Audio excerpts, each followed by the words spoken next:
Olá pessoal, continuando aí a leitura do livro do Ortega y Gasset, O que é Filosofia, aula 10, página 217. Vou começar da 216 e aí vou para 217, que dá para pegar o engajamento aqui. É isso. A palavra viver só nos aproxima do simples abismo, do abismo sem frases, sem patéticos anúncios que, mascarado, se oculta sobre ela.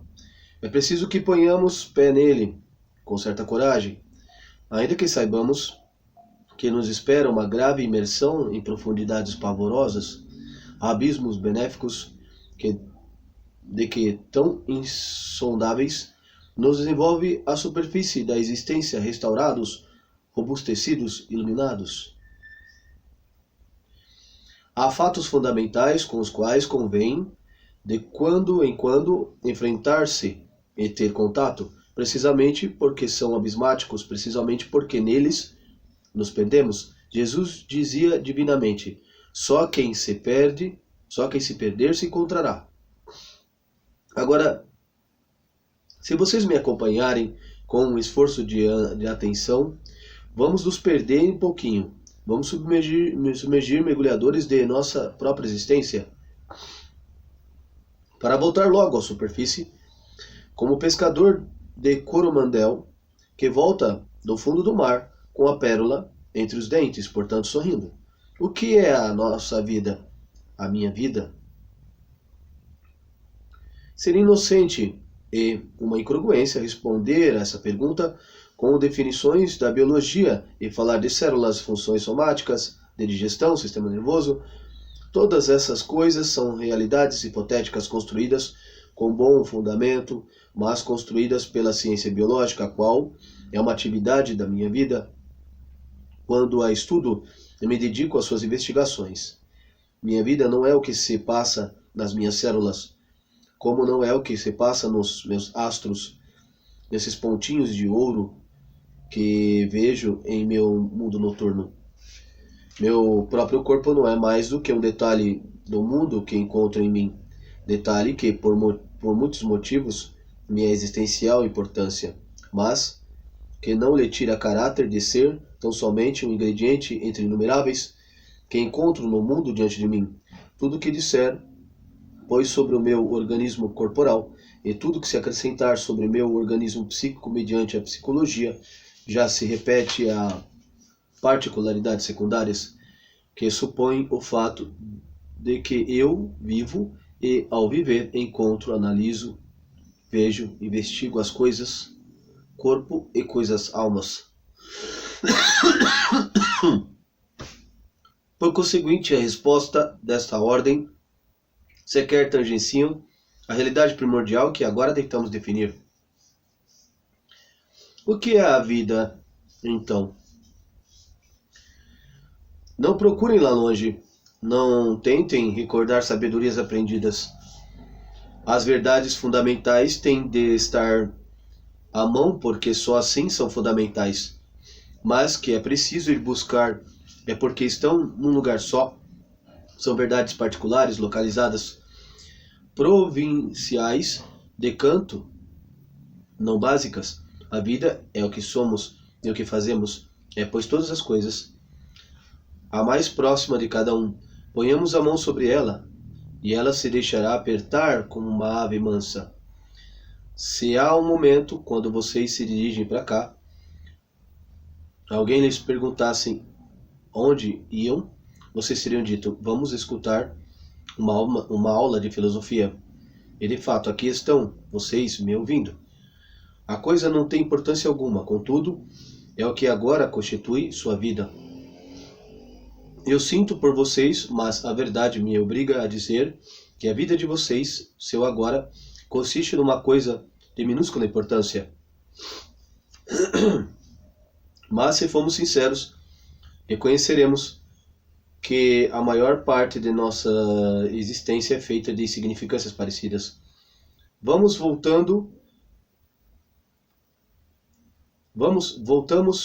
fazendo isto e aquilo, pensamos Queremos ou não queremos, etc. De vez em quando, a nossa vida parece recobrar uma súbita tensão, empinar, concentrar-se, adensar-se. É uma grande dor, um grande desejo que nos chama. Nos acontecem, dizemos coisas importantes, mas notem que para a nossa vida essa variedade de assentos, esse ter ou não ter, ter importância é indiferente, posto que a hora culminante e frenética não é mais vida que a plebe dos nossos minutos habituais. Sendo assim, o primeiro aspecto que vemos da vida, nessa pesquisa de sua essência pura que empreendemos, é o conjunto de fatos e atos que vão, por assim dizer, mobiliando. Nosso método consiste em observando, um após outro, os atributos da nossa vida, em tal ordem que dos mais extremos avancemos para os mais internos, que da periferia, ao viver, nos contraríamos ao seu centro palpitante. Assim, encontraremos sucessivamente uma série de introgradientes de definição da vida, cada uma das quais conservando e aprofundando as antecedências. E assim, a primeira coisa que encontramos é isto: viver é o que fazemos e o que nos acontece, desde pensar, sonhar e nos comover, até investir na bolsa e ganhar batalhas. Mas, bem entendido, nada do que fazemos seria a nossa vida se não nos dessemos conta disso. Este é o primeiro atributo decisivo que encontramos. Viver essa realidade estranha, única, que tem o privilégio de existir para si mesma. Todo viver é viver-se e sentir-se. Viver, saber-se existindo, sendo que esse saber não implica nenhum conhecimento intelectual nem sabedoria especial, mas essa surpreendente presença de sua vida tem para cada um. Sem esse saber-se, sem esse dar-se conta, a dor de dentes não nos doeria. A pedra não se sente, nem sabe que é pedra, e para si mesmo, como para tudo, absolutamente cega. Ao contrário, viver é uma revelação, e um não contentar-se com ser, mas compreender ou ver que se é, ou inteirar-se. É o descobrimento incessante que fazemos de nós mesmos e do mundo ao redor. Agora temos explicação e o título jurídico desse estranho possessivo que usamos ao dizer nossa vida, entre aspas, é nossa porque, além de ser ela, damos-nos conta de que é e de que é tal como é. Ao nos percebermos e sentirmos, tomemos posse de nós, e esse estar sempre em posse de si mesmo, esse assistir perpétuo e radical a tudo o que fazemos, somos diferencia o viver de todo o resto. As orgulhosas ciências, o conhecimento sábio, não fazem nada além de aproveitar, particularizar e regimentar essa revelação primigênia em que consiste a vida.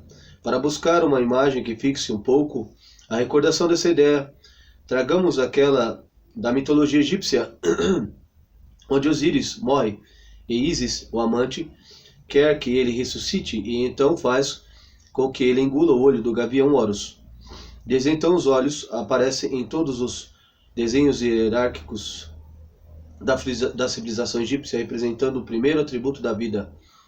Ao ver-se a si mesmo, esse olho andando por todo o Mediterrâneo, preenchendo o Oriente com sua influência, veio a ser o que todas as demais religiões retrataram como o primeiro atributo da providência.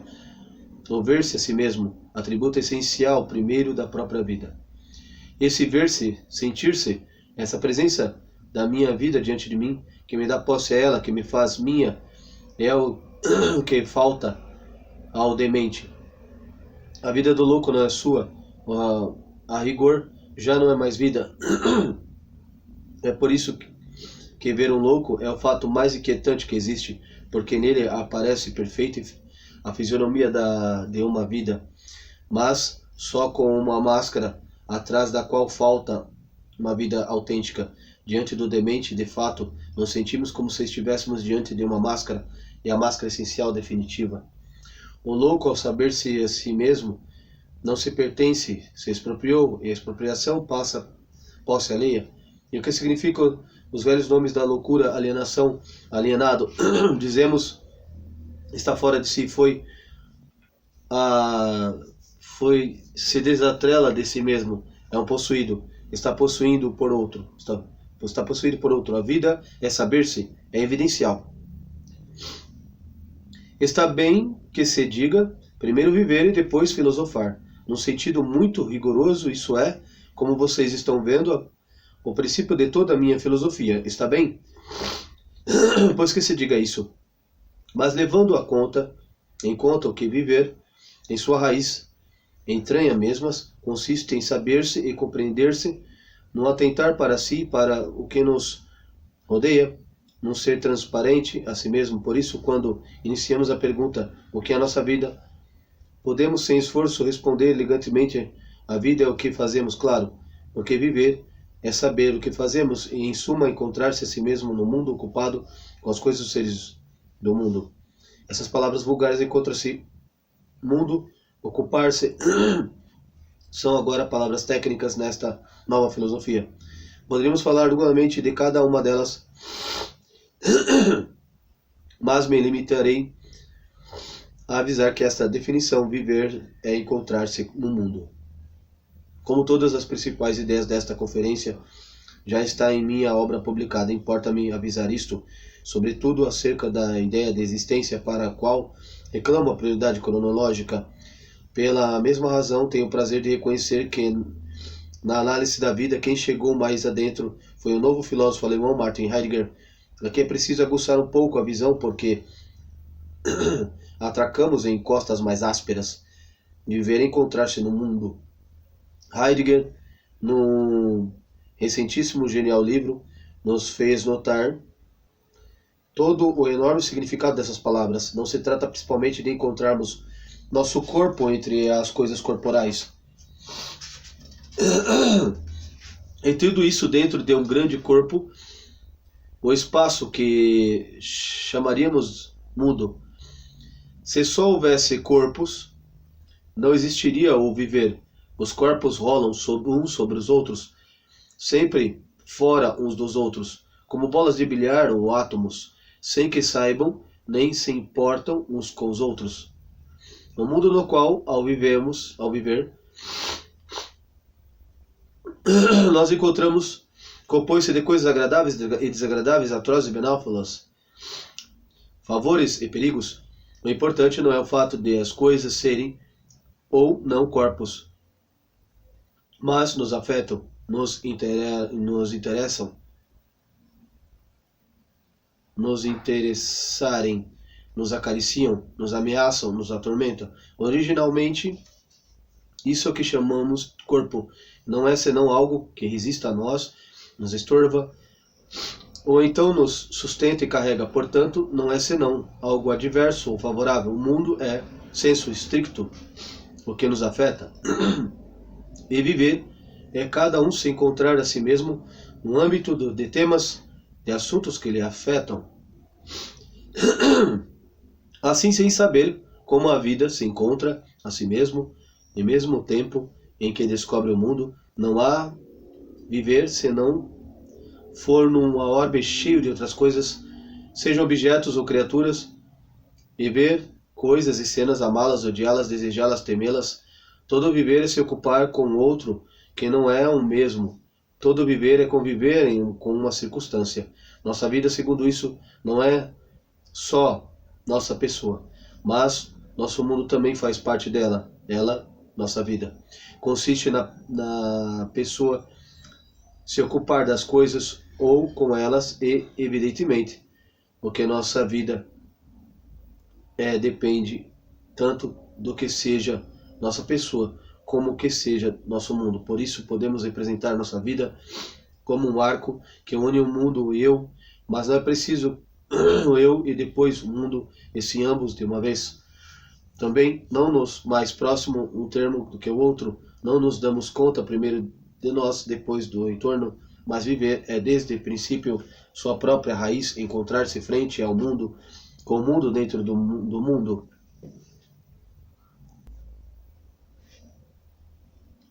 submerso em seu tráfico, em seus problemas, em sua trama fortuita, mas também vice-versa, este mundo, ao se compor só do que nos afeta a cada um, é inseparável de nós. Nascemos junto com ele, e são vitalmente pessoa e mundo, como esses pares de divindades da antiga Grécia e de Roma, que nasciam e viviam juntas, os Dioscuros, por exemplo, pares de deuses que costumavam denominar de conscientes, os deuses unânimes. Vivemos aqui agora, ou seja, nos encontramos num lugar do mundo e nos parece que viemos a este lugar liberrimamente. A vida, de fato, deixa uma margem de possibilidade dentro do mundo, mas não somos livres para estar ou não neste mundo que é o agora. É possível renunciar à vida, mas se vivemos, não é possível escolher o mundo em que se vive. Isso dá à nossa existência um cariz terrivelmente dramático. Viver não é entrar de bom grado num lugar previamente escolhido, a gosto, como se fosse teatro depois de jantar, mas é encontrar-se imediatamente. É sem saber como cair, submerso, projetado no mundo hipermutável, neste de agora. Nossa vida é, antes de tudo, a perpétua surpresa de existir, sem a nossa anuência prévia, náufragos, numa orbe impremeditado. Não nos demos a vida a nós mesmos, nós a encontramos justamente e nos encontrarmos conosco. Ao nos encontrarmos conosco. Uma metáfora esclarecedora seria a de alguém que, dormindo, fosse levado para os bastidores de um teatro e ali, com o empurrão que o desperta, fosse lançado para a ribalta diante do público. A encontrar-se ali, o que é que esse personagem encontra? Pois se encontra metido numa situação difícil, sem saber como nem por que, numa peripécia. A situação difícil consiste em resolver, de algum modo decoroso, aquela exposição diante do público que ele não buscou, nem preparou, nem previu. Em suas linhas radicais, a vida é sempre imprevista. Não nos anunciaram antes de entrar nela, em seu cenário, que é sempre um concreto e determinado, não nos prepararam. Esse caráter súbito e imprevisto é essencial na vida. Seria bem diferente se pudéssemos nos preparar para ela antes de entrar nela. Já dizia Dante que a flecha prevista vem mais devagar, mas a vida em sua totalidade e em cada um de seus instantes tem algo de tiro de pistola que dispara em nós a queima-roupa. Eu creio que essa imagem desenha, mas bastante pureza, a essência do viver. A vida nos é dada, melhor dizendo, nos é arremessada, ou somos arremessados nela. Mas isso que nos é dado, a vida, é um problema que nós precisamos resolver. E é não só nesses casos especiais de dificuldade que qualificamos peculiarmente o conflito e apuros, mas é o sempre. Quando vocês vieram aqui, tiveram de decidir isso, de resolver viver este tempo desta forma. Dito de outro modo, vivemos sustentando a nós mesmos em desequilíbrio, carregando o peso da nossa vida por entre esquinas do mundo. Com isso, não prejulgamos se é triste ou jovial nossa existência. Veja, um ou outro é constituída por uma incessante necessidade de resolver o problema de si mesma. Se a bala do fuzil que o dispara tivesse espírito, sentiria que sua trajetória estava exatamente prefixada pela pólvora e pela pontaria. Se essa trajetória chamássemos de vida, a bala seria um simples espectador dela, sem intervenção nela. A bala nem disparou a si mesma, nem escolheu seu alvo, mas por isso mesmo, a esse modo de existir, não cabe chamar-lhe vida. Esta nunca se sente prefixada. Por mais seguro que estejamos do que vai nos acontecer amanhã, vemo-nos sempre com a possibilidade. Esse é outro essencial e dramático atributo da nossa vida, que está unida ao anterior. Por ser o todo instante um problema, o grande e pequeno, e temos de resolver, sem que possamos transferir a solução A outro ver significado que nunca é um problema resolvido, e sim que a todo instante nos sentimos como que forçados a escolher entre várias possibilidades. Se não nos é dado escolher o mundo no qual nossa vida vai deslizar, e esta é a dimensão da fatalidade, nos encontramos a certa margem com um horizonte vital de possibilidades, e esta é a dimensão da liberdade. A vida é, pois, liberdade na fatalidade, e a fatalidade na liberdade. Isso não surpreende? Fomos arremessados em nossa vida, e ao mesmo tempo, isso em que fomos arremessados, temos de fazê-lo por conta, por assim dizer, fabricá-lo. Ou dito de outro modo, nossa vida é o nosso ser. Somos o que ela for e nada mais. Mas esse ser não está predeterminado, resolvido de antemão, mas nós é que precisamos decidi-lo. Temos que decidir o que vamos ser. Por exemplo, o que vamos sair ao sair daqui. E isso chamo de carregar em equilíbrio, sustentar o próprio ser. Não há descanso nem pausa, porque o sonho, que é a forma do viver biológico, não existe para a vida no sentido radical com que usamos essa palavra. No sonho não vivemos só ao despertar, retornar à vida, encontramos aumentada com a recordação volátil do sonhado. As metáforas elementares inveteradas são tão verdades como leis de Newton. Nessas metáforas veneráveis já se converteram em palavras do idioma, sobre as quais caminhamos a toda hora como sobre uma trilha formada pelo qual foi o coral. Nessas metáforas, digo, estão encapsuladas em intuições perfeitas dos fenômenos mais fundamentais. Assim falamos com frequência do que sentimos um peso, de que encontramos numa situação grave. O peso, a gravidade são metaforicamente transposto do peso físico de um corpo lombar sobre o nosso e nos pesar para a dimensão mais íntima, é que de fato a vida sempre pesa, porque consiste em carregar-se e suportar-se e conduzir-se a mesma. Só que nada embota como hábito. Ordinariamente nos esquecemos desse peso constante que arrastamos e somos, mas quando uma ocasião menos comum se apresenta, voltamos a sentir a gravidade.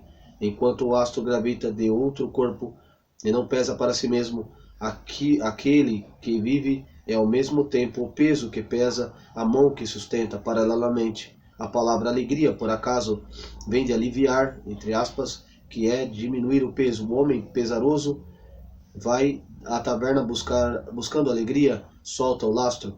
O pobre aerostato de sua vida se eleva jovialmente. Com tudo isso, avançamos notavelmente nesta excursão vertical, nesta descida ao profundo ser de nossa vida.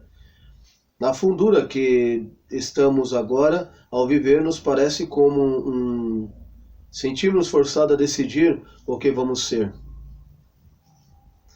Já não nos contentamos no princípio com o dizer vida é o que fazemos, é o conjunto das nossas ocupações com as coisas do mundo, porque percebemos porque todo esse fazer, essa ocupação, não nos vem automaticamente, mecanicamente imposta, como um repertório de discos ao gramofone, mas são decididas por nós, que este ser, entre aspas, decididas, é o que tem a vida, a execução, e é em grande parte mecânica.